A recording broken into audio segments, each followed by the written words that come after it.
ನಮಸ್ಕಾರ ಸ್ನೇಹಿತರೆ, ಸುದ್ದಿ 9 ಯೂಟ್ಯೂಬ್ ಚಾನಲ್ಗೆ ಸ್ವಾಗತ. ಇದೀಗ ತಾನೇ ಬಂದಿರುವಂತಹ ಮುಖ್ಯವಾದ ಮಾಹಿತಿಗಳು. ನಾನು ಮುಖ್ಯಮಂತ್ರಿ ಆಗಿದ್ರೆ ಮಹಿಳೆಯರಿಗೆ 5,000 ರೂಪಾಯಿ ಕೊಡ್ತಿದ್ದೆ ಎಂದು ಎಚ್.ಡಿ. ಕುಮಾರಸ್ವಾಮಿ ಅವರ ಶಾಕಿಂಗ್ ಹೇಳಿಕೆ. ಮತ್ತೊಂದೆಡೆಯಲ್ಲಿ ಗ್ಯಾರಂಟಿ ಯೋಜನೆಗಳು ಬಂದಾಗುತ್ತಾವ, ಶ್ರೀಮಂತರು ಗ್ಯಾರಂಟಿಯಿಂದ ದೂರ ಇರಲಿ ಎಂದು ಎಂ.ಬಿ. ಪಾಟೀಲ್ ಅವರ ಪ್ರತಿಕ್ರಿಯೆ. ವಿಡಿಯೋನ ನೀವು ಸ್ವಲ್ಪನೂ ಸ್ಕಿಪ್ ಮಾಡಬೇಡಿ. ಇನ್ನು ಗೃಹಲಕ್ಷ್ಮಿಯರಿಗೆ ಮತ್ತೊಂದು ಮುಖ್ಯವಾದ ಮಾಹಿತಿ. 27ನೇ ಕಂತು ಬಿಡುಗಡೆ ಜೊತೆಗೆ 3 ಲಕ್ಷವರೆಗೆ ಸಾಲ ಸೌಲಭ್ಯ ಘೋಷಣೆ ಮಾಡಿದ ಸರ್ಕಾರ. ಗೃಹಲಕ್ಷ್ಮಿಯರು ಅರ್ಜಿ ಸಲ್ಲಿಕೆ ಮಾಡಬಹುದು. ಏನಿದು ಮಾಹಿತಿ, ಯಾವ ರೀತಿ ಸಾಲ ಪಡೆದುಕೊಳ್ಳಬಹುದು, ಎಲ್ಲ ಮಾಹಿತಿ ನೋಡೋಣ. ಇನ್ನು ರಾಜ್ಯದಲ್ಲಿ ಮನೆ ಕಟ್ಟುತ್ತಿರೋರಿಗೂ ಕೂಡ ಸರ್ಕಾರದಿಂದ ಸಿಹಿ ಸುದ್ದಿ. 2 ಲಕ್ಷ ರೂಪಾಯಿವರೆಗೆ ಸಹಾಯಧನ ಘೋಷಣೆ. ಯಾವುದು ಇದು ಯೋಜನೆ, ಅರ್ಜಿ ಹೇಗೆ ಸಲ್ಲಿಕೆ ಮಾಡಬೇಕು, ಎಲ್ಲ ಮಾಹಿತಿ ಡೀಟೇಲ್ ಆಗಿ ನೋಡೋಣ.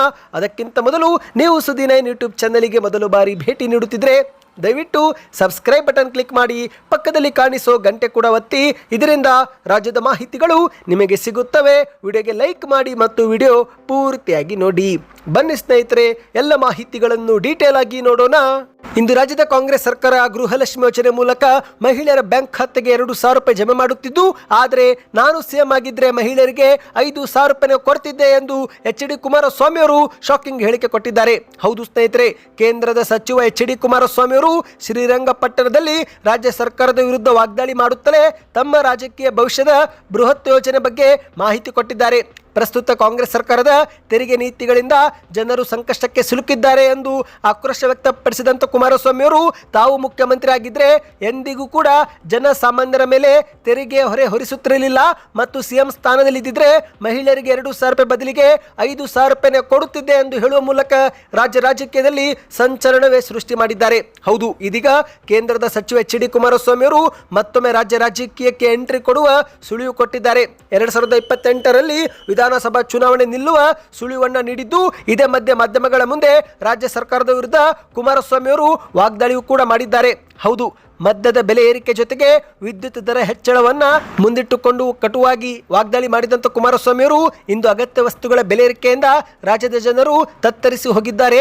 ಈ ಜನವಿರೋಧಿ ಸರ್ಕಾರವನ್ನು ಅಧಿಕಾರದಿಂದ ಕಿತ್ತೊಗೆಯಲು ನಾನು ಪಣ ತೊಟ್ಟಿದ್ದೇನೆ ಎಂದು ಮಾಧ್ಯಮಗಳ ಮುಂದೆ ಘೋಷಣೆ ಮಾಡಿದ್ದಾರೆ. ಮದ್ಯದ ಬೆಲೆ ಏರಿಕೆ ಮತ್ತು ವಿದ್ಯುತ್ ದರ ಏರಿಕೆ ಮಾಡಿ ಹಣವನ್ನು ಸಂಗ್ರಹಿಸುತ್ತಿರುವ ಸರ್ಕಾರದ ನೀತಿಯು ಜನಸಾಮಾನ್ಯರ ಬದುಕನ್ನೇ ಹೈರಾಣಾಗಿಸಿ ಹೋಗಿದೆ ಎಂದು ಆಕ್ರೋಶ ವ್ಯಕ್ತಪಡಿಸಿದ್ದಾರೆ. ಮುಂದಿನ ದಿನಗಳಲ್ಲಿ ನಮಗೆ 5 ವರ್ಷಗಳ ಕಾಲ ಪೂರ್ಣ ಪ್ರಮಾಣದ ಅಧಿಕಾರ ಸಿಕ್ಕರೆ ಆಗ ನಾವು ಶಿಕ್ಷಣ ಜೊತೆಗೆ ಕೃಷಿ ಕ್ಷೇತ್ರದಲ್ಲಿ ಕ್ರಾಂತಿಕಾರಿ ಬದಲಾವಣೆ ತರುವುದಾಗಿ ಭರವಸೆಯನ್ನು ನೀಡಿದ್ದಾರೆ. ಹೌದು, ಪ್ರಾಥಮಿಕ ಹಂತದಿಂದಲೇ PUC ವರೆಗೂ ಪ್ರತಿಯೊಬ್ಬ ವಿದ್ಯಾರ್ಥಿಗೂ ಸಂಪೂರ್ಣವಾಗಿ ಉಚಿತ ಶಿಕ್ಷಣ ನೀಡುವುದು ನಮ್ಮ ಗುರಿಯಾಗಿದೆ ಎಂದು ಕುಮಾರಸ್ವಾಮಿ ಅವರು ಹೇಳಿದ್ದಾರೆ. ಕೃಷಿ ಉತ್ಪನ್ನಗಳಿಗೆ ಸೂಕ್ತ ಮಾರುಕಟ್ಟೆ ಬೆಲೆ ಸಿಗುವಂತೆ ವ್ಯವಸ್ಥೆ ಮಾಡುತ್ತೇವೆ, ರೈತರೆಲ್ಲ ಸಮಸ್ಯೆಗಳನ್ನು ಬಗೆಹರಿಸುತ್ತೇವೆ, ಅನ್ನದಾತರ ಹಿತಕ್ಕಾಗಿ ನಿರಂತರ ಶ್ರಮಿಸುತ್ತೇವೆ ಎಂದು ಕುಮಾರಸ್ವಾಮಿ ಅವರು ಹೇಳಿಕೆಯನ್ನು ಕೊಟ್ಟಿದ್ದಾರೆ. ಬನ್ನಿ ಸ್ನೇಹಿತರೆ, ಎರಡನೇ ಮಾಹಿತಿಗೆ ಹೋಗೋಣ. ಇದೀಗ ರಾಜ್ಯ ರಾಜಕೀಯದಲ್ಲಿ ಬಜೆಟ್ ಚರ್ಚೆ ಜೊತೆಗೆ ಗ್ಯಾರಂಟಿಗಳು ನಿಲ್ಲುತ್ತಾವ ಎಂಬ ಒಂದು ಚರ್ಚೆಯೂ ಕೂಡ ಶುರುವಾಗಿದೆ. ಯಾಕಂದ್ರೆ ಸ್ವತಃ ಮುಖ್ಯಮಂತ್ರಿ ಮತ್ತು ಉಪಮುಖ್ಯಮಂತ್ರಿಗಳು ಗ್ಯಾರಂಟಿ ಹೊರೆಯಾಗಿದೆ ಎಂಬ ಮಾಹಿತಿಯನ್ನ ಮಾಧ್ಯಮಗಳ ಮುಂದೆ ನೀಡಿದ್ದಾರೆ. ಇನ್ನು ಇದೇ ಒಂದು ವಿಚಾರ ಕುರಿತಂತೆ ಮಾಧ್ಯಮಗಳ ಮುಂದೆ ಎಂ.ಬಿ. ಪಾಟೀಲ್ ಅವರು ಶ್ರೀಮಂತರು ಗ್ಯಾರಂಟಿಯಿಂದ ದೂರ ಇರಲಿ ಎಂದು ಪ್ರತಿಕ್ರಿಯೆ ಕೊಟ್ಟಿದ್ದಾರೆ. ಹೌದು, ವಿಜಯಪುರದಲ್ಲಿ ಮಾತನಾಡಿದಂತೆ ಎಂ.ಬಿ. ಪಾಟೀಲ್ ಅವರು ರಾಜ್ಯ ಕಾಂಗ್ರೆಸ್ ಸರ್ಕಾರದ ಗ್ಯಾರಂಟಿ ಯೋಜನೆಗಳು ಬಡವರ ಶ್ರೇಯೋಭಿವೃದ್ಧಿಗಾಗಿ ಜಾರಿಗೆ ತಂದಿರುವ ಯೋಜನೆಗಳಾಗಿದ್ದು, ಹಾಗಾಗಿ ಶ್ರೀಮಂತರು ಈ ಗ್ಯಾರಂಟಿ ಪ್ರಯೋಜನ ಪಡೆಯುವುದನ್ನು ಸ್ವಯಂ ಪ್ರೇರಿತವಾಗಿಯೇ ಬಿಟ್ಟು ಬಿಡಬೇಕು ಎಂದು ಕೈಗಾರಿಕಾ ಸಚಿವ ಎಂ.ಬಿ. ಪಾಟೀಲ್ ಅವರು ಹೇಳಿಕೆಯನ್ನ ಕೊಟ್ಟಿದ್ದಾರೆ. ಹೌದು, ವಿಜಯಪುರದ ಆಲಮಟ್ಟಿಯಲ್ಲಿ ಮಾಧ್ಯಮಗಳ ಮುಂದೆ ಮಾತನಾಡಿದಂತೆ ಇವರು ಗ್ಯಾರಂಟಿ ಯೋಜನೆಗಳು ಸರ್ಕಾರಕ್ಕೆ ಹೊರೆಯಾಗಿಲ್ಲ, ಗ್ಯಾರಂಟಿ ಯೋಜನೆಗಳು ಅಭಿವೃದ್ಧಿಯ ಒಂದು ಭಾಗ, ಇವು ಬಡವರಿಗಾಗಿ ಜಾರಿಗೆ ಆಗಿರುವ ಯೋಜನೆಗಳು ಎಂದು ಹೇಳಿಕೆಯನ್ನ ಕೊಟ್ಟಿದ್ದಾರೆ. ಇನ್ನು ಶ್ರೀಮಂತರು ಕೂಡ ಗ್ಯಾರಂಟಿ ಯೋಜನೆಯ ಪ್ರಯೋಜನ ಪಡೆದುಕೊಳ್ಳುತ್ತಿರುವುದು ಬೆಳಕಿಗೆ ಬಂದಿದೆ. ಶ್ರೀಮಂತರು ಈ ಒಂದು ಯೋಜನೆಗಳನ್ನ ಸ್ವಯಂ ಪ್ರೇರಿತವಾಗಿ ಬಿಡಬೇಕು. ಈ ಯೋಜನೆಗಳು ಬಡವರ ಆರ್ಥಿಕ ಸಬಲೀಕರಣಕ್ಕೆ ಅಗತ್ಯವಾಗಿದ್ದು ಅರ್ಹರು ಮಾತ್ರ ಇದರ ಪ್ರಯೋಜನ ಪಡೆದುಕೊಳ್ಳಬೇಕು. ಗ್ಯಾರಂಟಿ ಯೋಜನೆಗಳು ಬಡವರ ಪಾಲಿಗೆ ಅಭಿವೃದ್ಧಿಯ ಆಧಾರ ಸ್ತಂಭಗಳಾಗಿವೆ. ಆರ್ಥಿಕವಾಗಿ ಸದೃಢರಾಗಿದ್ರೆ, ತೆರಿಗೆ ಪಾವತಿ ಮಾಡುತ್ತಿದ್ರೆ ಈ ಸೌಲಭ್ಯದಿಂದ ದೂರವಿರುವುದೇ ಉತ್ತಮ ಎಂದು ಸಲಹೆಯನ್ನು ನೀಡಿದ್ದಾರೆ. ಇನ್ನಿದೇ ನಡುವೆ ಡಿ.ಕೆ. ಶಿವಕುಮಾರ್ ಅವರು ಗ್ಯಾರಂಟಿಗಳು ಹೊರೆಯಾಗಿವೆ ಎಂಬ ಹೇಳಿಕೆ ಕೊಟ್ಟಿದ್ದಾರೆ ಎಂದು ಕೇಳಿದಾಗ ಅದಕ್ಕೆ ಉತ್ತರ ಕೊಟ್ಟಂತೆ ಎಂ.ಬಿ. ಪಾಟೀಲ್ ಅವರು ಗ್ಯಾರಂಟಿ ಯೋಜನೆಗಳ ಜೊತೆಗೆ ರಾಜ್ಯ ಸರ್ಕಾರ ಅಭಿವೃದ್ಧಿ ಕೆಲಸವೂ ಕೂಡ ಮಾಡುತ್ತಿದೆ. ಗ್ಯಾರಂಟಿ ಯೋಜನೆಗಳಿಂದ ಯಾವುದೇ ಹೊರೆಯಾಗಿಲ್ಲ, ಅಭಿವೃದ್ಧಿ ಕೆಲಸಗಳು ಕೂಡ ಕುಂಠಿತಗೊಂಡಿಲ್ಲ. ಯಾಕಂದ್ರೆ ಮುಖ್ಯಮಂತ್ರಿ ಸಿದ್ದರಾಮಯ್ಯನವರು ಹಣಕಾಸು ತಜ್ಞರು ಕೂಡ ಆಗಿದ್ದು ಅವರು ಹಣಕಾಸಿನ ವ್ಯವಹಾರವನ್ನು ಸಮರ್ಥವಾಗಿ ನಿರ್ವಹಿಸುತ್ತಿದ್ದಾರೆ ಎಂದು ಮಾಧ್ಯಮಗಳ ಮುಂದೆ ಶ್ಲಾಘಿಸಿದ್ದಾರೆ. ಬನ್ನಿ ಸ್ನೇಹಿತರೆ, ಈಗ ಗೃಹಲಕ್ಷ್ಮಿಯರಿಗೆ ಮತ್ತೊಂದು ಮುಖ್ಯವಾದ ಮಾಹಿತಿ ಬಂದಿದೆ. ಇಷ್ಟು ದಿನ 2,000 ರೂಪಾಯಿ ಪ್ರತಿ ತಿಂಗಳು ಜಮೆ ಆಗುತ್ತಿತ್ತು. ಆದರೆ ಇನ್ನು ಮುಂದೆ 3 ಲಕ್ಷವರೆಗೆ ಸಾಲ ಸೌಲಭ್ಯವೂ ಕೂಡ ಸಿಗಲಿದೆ. ಹೌದು ಸ್ನೇಹಿತರೆ, ರಾಜ್ಯದ ಕೋಟ್ಯಾಂತರ ಮಹಿಳೆಯರಿಗೆ ಈಗಾಗಲೇ ಆರ್ಥಿಕ ಸಬಲೀಕರಣಕ್ಕಾಗಿ 26 ಕಂತು ಬಿಡುಗಡೆ ಮಾಡಿ 52,000 ರೂಪಾಯಿ ಜಮೆ ಮಾಡಿರುವ ಸರ್ಕಾರ ಇದೀಗ ಮತ್ತೊಂದು ಮಹತ್ವದ ಹೆಜ್ಜೆ ಇಡಲು ಮುಂದಾಗಿದೆ.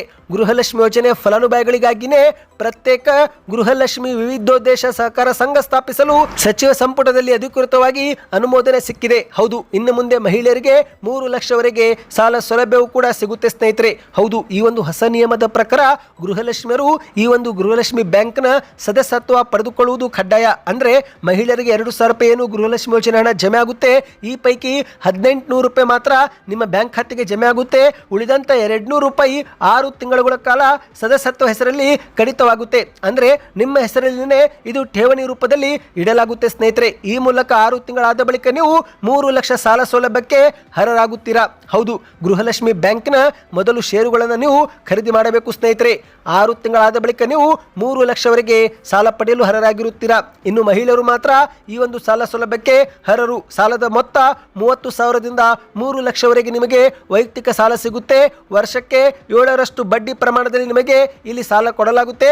ಇನ್ನು ಇಲ್ಲಿ ವಿಶೇಷವೇನೆಂದ್ರೆ ನೀವು ಯಾವುದೇ ಒಂದು ಶ್ಯೂರಿಟಿ ಕೊಡಬೇಕಾಗಿಲ್ಲ. ಹೌದು, ಬಂಗಾರ, ಜಮೀನಿನ ದಾಖಲೆ, ಮನೆ ದಾಖಲೆ ಇಂತಹ ಯಾವುದೇ ಒಂದು ಶ್ಯೂರಿಟಿ ನೀವು ಇಲ್ಲಿ ಕೊಡಬೇಕಾಗಿಲ್ಲ ಸ್ನೇಹಿತರೆ. ಸಾಲ ಪಡೆದುಕೊಳ್ಳಲು ಯಾವುದೇ ಒಂದು ಜಾಮೀನುದಾರರ ಅಗತ್ಯವೂ ಕೂಡ ಇಲ್ಲಿ ಇರೋದಿಲ್ಲ ಎಂದು ಹೇಳಲಾಗ್ತಾ ಇದೆ. ಸಣ್ಣ ವ್ಯಾಪಾರ ಮಾಡಲು, ಹೈನುಗಾರಿಕೆ ಮಾಡಲು, ಕೃಷಿ ಅಥವಾ ಮಕ್ಕಳ ಶಿಕ್ಷಣ ಸೇರಿದಂತೆ ವಾಹನ ಖರೀದಿಗೆ ಈ ಒಂದು ಹಣವನ್ನು ಬಳಸಿಕೊಳ್ಳಬಹುದು ಎಂದು ಹೇಳಲಾಗಿದೆ. ಈ ಬಗ್ಗೆ ಇನ್ನಷ್ಟು ಮಾಹಿತಿ ಬೇಕೆಂದರೆ ಕಮೆಂಟ್ನಲ್ಲಿ ಸಾಲ ಸೌಲಭ್ಯ ಎಂದು ಕಮೆಂಟ್ ಮಾಡಿ. ಇನ್ನು ಗೃಹಲಕ್ಷ್ಮಿಯರಿಗೆ ಮತ್ತೊಂದು ಮಾಹಿತಿ ಏನೆಂದರೆ, ಇದುವರೆಗೆ ಸರ್ಕಾರ 26 ಕಂತು ಜಮೆ ಮಾಡಿದೆ ಎಂದು ಇತ್ತ ಸಚಿವೆ ಲಕ್ಷ್ಮೀ ಹೆಬ್ಬಾಳ್ಕರ್ ಅವರು ಹೇಳಿಕೆ ಕೊಟ್ಟಿದ್ದು, ಆದರೆ ಮತ್ತೊಂದೆಡೆಯಲ್ಲಿ ಗ್ಯಾರಂಟಿ ಯೋಜನೆಗಳ ಪ್ರಾಧಿಕಾರದ ಉಪಾಧ್ಯಕ್ಷರಾಗಿರುವ ದಿನೇಶ್ ಗುಳಿಗೋಡ್ ಅವರು 27ನೇ ಕಂತು ಕೂಡ ಖಜಾನೆಯಿಂದ ಬಿಡುಗಡೆಯಾಗಿದೆ ಎಂದು ನಿನ್ನೆ ಬೆಂಗಳೂರಲ್ಲಿ ಮಾಹಿತಿ ಕೊಟ್ಟಿದ್ದಾರೆ. ಹೌದು, ಇದುವರೆಗೆ 26 ಕಂತು ಹಾಕಲಾಗಿತ್ತು ಎಂದು ಹೇಳಲಾಗುತ್ತಿತ್ತು. ಇದೀಗ 27ನೇ ಕಂತು ಕೂಡ ಬಿಡುಗಡೆಯಾಗಿದ್ದು ಶೀಘ್ರವೇ ಈ ಒಂದು ಹಣ ಫಲಾನುಭವಿಗಳ ಬ್ಯಾಂಕ್ ಖಾತೆಗೆ ಜಮೆ ಆಗುತ್ತೆ ಎಂದು ದಿನೇಶ್ ಗುಳಿಗೋಡ್ ಅವರು ಮಾಹಿತಿ ಕೊಟ್ಟಿದ್ದಾರೆ. ಹೌದು, ಸರ್ಕಾರದ ವರದಿಯ ಪ್ರಕಾರ ನವೆಂಬರ್ ತಿಂಗಳವರೆಗಿನ ಅಂದ್ರೆ 26 ಕಂತುವರೆಗಿನ ಹಣವನ್ನು ಹಾಕಿದ್ದಾರಂತೆ. ಇದೀಗ ಡಿಸೆಂಬರ್ ತಿಂಗಳ ಕಂತಾಗಿರುವ 27 ಕಂತು ಕೂಡ ಬಿಡುಗಡೆ ಮಾಡಲಾಗಿದೆ ಎಂದು ಹೇಳಲಾಗ್ತಾ ಇದೆ. ನಿಮ್ಮ ಬ್ಯಾಂಕ್ ಖಾತೆಗೆ ಕಳೆದ 2 ತಿಂಗಳಲ್ಲಿ ಒಂದು ಬಾರಿ ಆದರೂ 2,000 ರೂಪಾಯಿ ಜಮಾವಾಯ್ತಾ? ನಿಮ್ಮ ಅನಿಸಿಕೆಗಳನ್ನು ದಯವಿಟ್ಟು ಕಮೆಂಟ್ ಮಾಡಿ. ಹೌದು, ಸಾಕಷ್ಟು ಫಲಾನುಭವಿಗಳಿಗೆ ಹಣ ಜಮೆ ಆಗ್ತಾ ಇದೆ, ಆದರೆ ಇನ್ನೂ ಕೆಲ ಫಲಾನುಭವಿಗಳಿಗೆ ಹಣ ಜಮೆ ಆಗುತ್ತಿಲ್ಲ. ಹಾಗಾಗಿ ಪ್ರತಿಯೊಬ್ಬರು ಕಮೆಂಟ್ ಮಾಡಿ ಸ್ನೇಹಿತರೆ. ಬನ್ನಿ ಈಗ ಕೊನೆಯ ಮಾಹಿತಿಗೆ ಹೋಗೋಣ.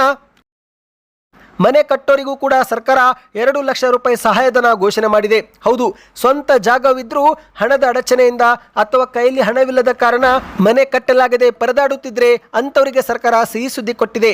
ತಲೆಗೊಂದು ಸೂರು ಹೊಂದಬೇಕು ಎಂಬ ಕನಸು ಕಂಡವರಿಗೆ ಆಶ್ರಯ ವಸತಿ ಯೋಜನೆಯಡಿಯಲ್ಲಿ ಆರ್ಥಿಕ ನೆರವು ನೀಡಲು ಅರ್ಜಿ ಕರೆಯಲಾಗಿದೆ ಸ್ನೇಹಿತರೆ. ಹೌದು, ರಾಜೀವ್ ಗಾಂಧಿ ವಸತಿ ನಿಗಮದ ಮೂಲಕವೇ ಈ ಒಂದು ಯೋಜನೆ ಜಾರಿಗೊಳಿಸಲಾಗುತ್ತಿದ್ದು ಹರ ಫಲಾನುಭವಿಯ ಮನೆ ನಿರ್ಮಾಣಕ್ಕಾಗಿ ಗರಿಷ್ಠ 2 ಲಕ್ಷವರೆಗೆ ಇಲ್ಲಿ ನೇರವಾಗಿ ಸಹಾಯಧನ ಜಮೆ ಮಾಡಲಾಗುತ್ತಿದೆ. ಹೌದು ಸ್ನೇಹಿತರೆ, ಮುಖ್ಯವಾಗಿ ವಸತಿ ರಹಿತ ಹಾಗೂ ಆರ್ಥಿಕವಾಗಿ ಹಿಂದುಳಿದ ಕುಟುಂಬಗಳನ್ನು ಗುರಿಯಾಗಿಸಿಕೊಂಡು ಈ ಒಂದು ಯೋಜನೆ ಜಾರಿಗೆ ಮಾಡಲಾಗಿದೆ. ಮನೆ ನಿರ್ಮಾಣಕ್ಕೆ 1,20,000ದಿಂದ 2 ಲಕ್ಷವರೆಗೆ ಸಹಾಯಧನ ಸಿಗುತ್ತೆ. ಮತ್ತು ಇಲ್ಲಿ ವಿಧವೆಯರು, ವಿಕಲಚೇತನರು, ತೃತೀಯ ಲಿಂಗಿಗಳಿಗೆ ಆದ್ಯತೆ ಕೊಡಲಾಗಿದೆ. ಅರ್ಜಿ ಸಲ್ಲಿಕೆ ಮಾಡಿದ ಬಳಿಕ ನೇರವಾಗಿ ಬ್ಯಾಂಕ್ ಖಾತೆಗೆ ಇದು ಜಮೆ ಆಗುತ್ತೆ. ಯಾವುದೇ ಅಧಿಕಾರಿಗಳು ಮನೆ ಬಾಗಿಲಿಗೆ ಬಂದು ಕೈಯಲ್ಲಿ ಹಣ ವರ್ಗಾವಣೆ ಮಾಡುವುದಿಲ್ಲ, ಬದಲಿಗೆ ಬ್ಯಾಂಕ್ ಖಾತೆಗೆ ನೇರವಾಗಿ ಹಣ ಜಮೆ ಮಾಡಲಾಗುತ್ತೆ ಸ್ನೇಹಿತರೆ. ಮತ್ತು ಅರ್ಜಿ ಸಲ್ಲಿಕೆ ಮಾಡಲು ಕರ್ನಾಟಕದ ಖಾಯಂ ನಿವಾಸಿ 18 ವರ್ಷ ಮೇಲ್ಪಟ್ಟವರಾಗಿರಬೇಕು. ಕುಟುಂಬದ ವರ್ಷದ ಆದಾಯ 3 ಲಕ್ಷಕ್ಕಿಂತ ಕಡಿಮೆ ಇರಬೇಕು. ರಾಜ್ಯದ ಯಾವುದೇ ಭಾಗದಲ್ಲಿ ಸ್ವಂತ ಮನೆ ನೀವು ಹೊಂದಿರಬಾರದು ಮತ್ತು ಬಿಪಿಎಲ್ ಕಾರ್ಡ್ ಹೊಂದಿರುವುದು ಕಡ್ಡಾಯವಾಗಿದೆ ಸ್ನೇಹಿತರೆ.